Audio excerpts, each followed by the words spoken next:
bago magyera, ang presyo, kung tama po intindi ko, yung pagkakatanda ko, Sekretarya, naglalaro sa mga between 55 and 65 ang diesel.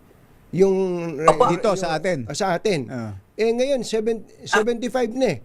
Mga 75 na o 76. Kumbaga, konti na lang eh. Kung makakatok na tayo sa dati, sana sa tingin nyo ba ay aabot tayo dun sa dati kung based on at the rate things are going in the Middle East?